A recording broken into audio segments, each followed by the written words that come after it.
Today, we're diving into that hidden force that really drives our decisions, our actions, and pretty much all of our connections. It's something we all deal with every single day, but we rarely stop to think about it. I'm talking about our emotional engine. So let me ask you something. Have you ever been given, the perfect piece of advice, maybe from a doctor or a mentor, and you knew, logically, it was exactly what you needed to do, but you just couldn't? You just couldn't make yourself do it. Or what about the other way around? You've got all the facts, all the data. You lay out this flawless, airtight argument to convince someone of something really important, and you get nothing. They just don't budge. It is so frustrating, right? Well, it turns out there's a really powerful reason for all this, and it's happening deep inside our brains.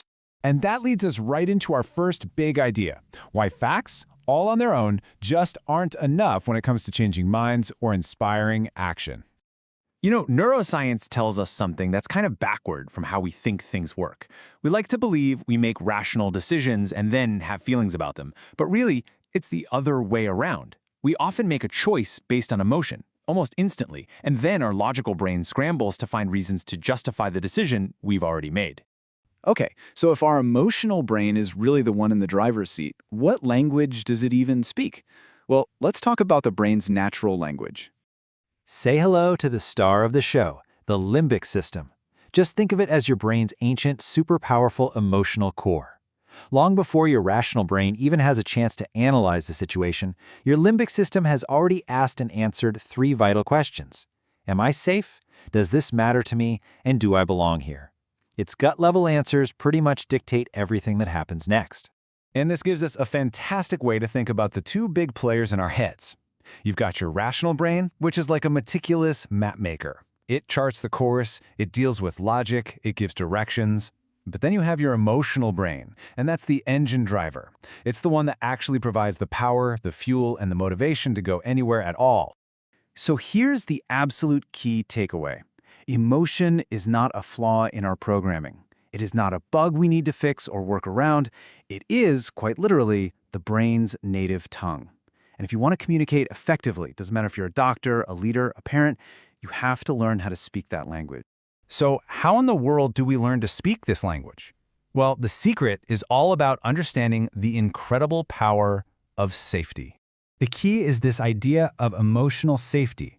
Now, this isn't about being coddled or avoiding hard truths. It's about creating a specific state in the brain. When we feel trust, empathy, and a general sense of calm, our fear centers quiet down, which allows the more advanced parts of our brain, the parts for complex thinking and planning, to actually come online and do their job properly. And the practical benefits here are huge. When someone feels emotionally safe with you, their anxiety drops and trust skyrockets. That allows them to make stable, conscious decisions instead of just reacting out of fear. And get this, it also massively improves how well they actually remember the information you're giving them. Okay, and this is a really important point to make. This is not about learning some secret emotional tricks to manipulate people into doing what you want. The source material is very clear. The goal is a complete opposite. It's about using honesty and genuine respect to build a real connection. That's where the lasting impact comes from. Which brings us to the central metaphor that ties this entire concept together so perfectly: the map versus the engine. The source material puts it just perfectly with this quote. Imagine that medical advice, all the facts and instructions, is a map. So let's really break that down. On one side, you have the map. That's your logic, your data, your step-by-step directions. But on the other side, you have the engine. And that's all about emotion, trust, and the motivation to actually start the journey. You have to have both. And here it is, the punchline. You can have the most detailed, accurate, beautifully drawn map in the entire world, but that map is completely and utterly useless if the car's engine won't start. If that engine is stalled because of fear or distrust or just plain confusion, you're not going anywhere. So, this all sounds great in theory, right? But how do we actually apply this? Let's take a look at how to put this powerful idea to work in the real world. And this isn't just some abstract idea. You can see it in action everywhere. In healthcare, it's about building a patient's confidence so they can follow through. In education, it's about creating cognitive strength in students. Socially, it's how we foster real, human-centric experiences. And even in your own life, it's the key to making more conscious decisions that you actually stick with. So what this really calls for is a fundamental shift in how we communicate. We need to move from just dumping raw data on people to actually helping them bridge that data to what it means for them personally. We stop using fear as a motivator and start building confidence. We stop ignoring emotion and start seeing that fostering a connection is the essential first step. So, if you take just one thing away today, let it be this. For so long, we've treated emotion as this messy, inconvenient obstacle to good, clear, logical thinking. But what we're learning is profound.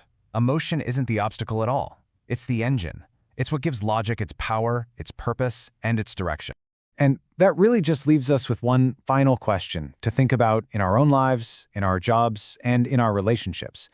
The next time you need to share something important with someone, ask yourself, am I just handing them a map? Or am I taking the time to help fuel their engine too? All right, let's jump right in. So do you think of yourself as a logical person? Someone who makes big decisions based on cold, hard facts? Well, what if I told you that neuroscience says you might not be in the driver's seat quite as much as you think? I mean, really think about it. That last big purchase you made, or heck, even what you decided to have for lunch yesterday. Do you really believe those were just straight-up logical choices? Hang on to that thought because we're about to dive deep into what's really going on in your head. And here it is, the core idea right up front. The story we tell ourselves is that we're these rational beings, carefully weighing the pros and cons. But the reality, the science is pretty clear. Our decisions are overwhelmingly emotional. To really get this, we've got to look under the hood at the hardware we're all running on. It turns out our brains are wired for something much, much deeper than just simple logic. Exactly. Think about it. Evolution didn't spend millions of years crafting a perfect little logic processor. No way. It built a machine for survival, for connection, for finding meaning in the world. Logic is just one of the apps we can run. It's not the core operating system. And this right here is the main player, the limbic system. You can think of it as the brain's ancient, powerful, emotional command center. It's lightning fast, processing gut feelings like trust, fear, and pleasure long before the more modern, rational parts of our brain even get the memo. So check out this sequence, because it changes everything. First, your emotional system lights up. That's your gut feeling, that little nudge towards one choice over another. Then, the decision is made based on that feeling.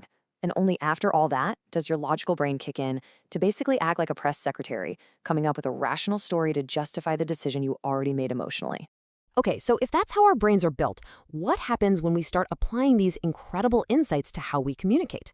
Well, that's where this fascinating field called neuromarketing comes into play. Right. Neuromarketing pretty much ignores what people say they'll do, and instead it focuses on what their brains are actually doing. It's all about finding that sweet spot, that exact intersection where an emotion pulls the trigger on a choice. And we're not talking about guesswork here. This is hard science. Researchers use tools like EEG caps to see brain activity in real time, or eye tracking to see what our eyes are drawn to without us even realizing it. These tools show us, clear as day, that our brains are having these powerful emotional reactions all the time, completely under the surface. So if emotion is the engine, what kind of fuel makes it run? Which specific feelings have the biggest impact on our behavior? Let's take a look. This idea is a total game changer. We often think of emotion as, messy, irrational noise that gets in the way of logic. But neuroscience flips that on its head. Emotion isn't noise, it's the brain's native language. And if you want to communicate effectively, you've got to speak it. And wow, this chart just lays it all out, doesn't it? Our brains light up so much more for messages that tap into these deep core feelings, like safety, belonging, and hope, compared to just a dry list of facts. An emotional message isn't just more persuasive, it's literally more interesting to our brains. Now, among all these powerful emotions, there's one that really stands out from the pack. It's absolutely crucial, not just for selling things, but for literally any kind of effective communication. And that feeling is trust. See, when our brain feels safe and respected, it's not on high alert for danger. That feeling of emotional safety actually allows us to process information more clearly, think better, and ultimately make more stable decisions. Honesty and respect aren't just nice-to-haves, they're neurologically effective. Of course, anytime we start talking about influencing people's emotions, a really important question comes up. Where do you draw the ethical line? And that line is actually crystal clear. This isn't about manipulation. It's not about using exaggeration or deception to trick people. It's about genuine understanding. It's about using honesty, respect, and empathy to connect with people on a real human level, not to exploit their feelings. And let's be clear, this is so much bigger than just marketing. Think about a doctor delivering difficult news, or how a classroom is designed to make kids feel safe to learn, or how we create educational content. Understanding our emotional responses is absolutely critical for building confidence and reducing anxiety in some of the most important areas of our lives. So, as we start to bring this all together, what's the big takeaway? What does all this mean? Well, it's really about recognizing how we truly connect with the world and with each other. I just love this idea. Emotions aren't the opposite of data. They're the bridge. They're what connects raw, cold information to actual human meaning. It's what turns a number on a page into a powerful story and a simple message into a shared experience. And that's really the ultimate goal here. When we start to respect and understand the role emotion plays, we don't just become better communicators, we make communication itself more human, our experiences become richer, and, funnily enough, our decisions actually become more conscious and well-considered. So, we'll leave you with this final thought. It turns out that logic and emotion were never enemies at all. They're partners. And to truly connect with someone's mind, you first have to speak the language of the heart. So what decision will you look at a little differently now? Today, we are digging into one of the biggest questions about how our minds really work. What is it that truly drives our decisions? Is it careful, logical thought? Or is it the raw, unfiltered power of our feelings? Let's find out who's actually behind the wheel.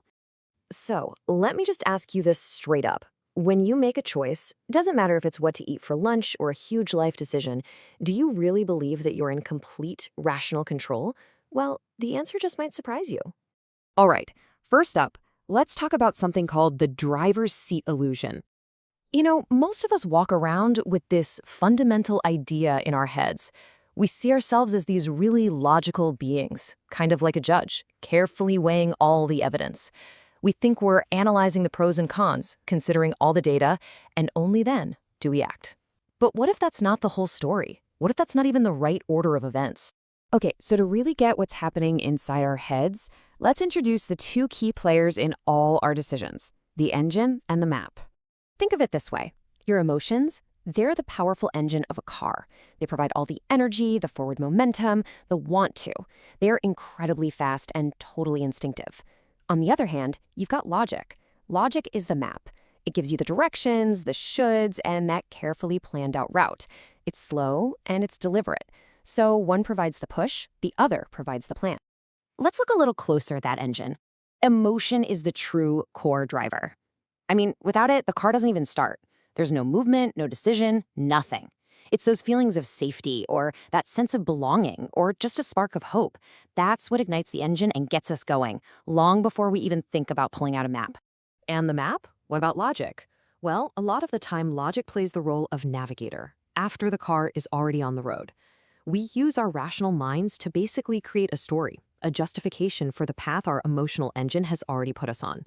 It's the framework we use to explain to ourselves, and definitely to other people, why we're heading in this particular direction. But hey, this isn't just a nice little metaphor. There's some serious science that shows why our feelings almost always take the lead. Yeah, neuroscience actually shows that the limbic system, that's our brain's emotional center, it activates way, way faster than our rational centers. It's almost like a reflex. The feeling happens, the impulse is born, and a decision is already taking shape before our conscious, logical mind has even had a chance to boot up. So the actual sequence really looks more like this. First, there's an emotional spark. That leads to an almost instantaneous decision.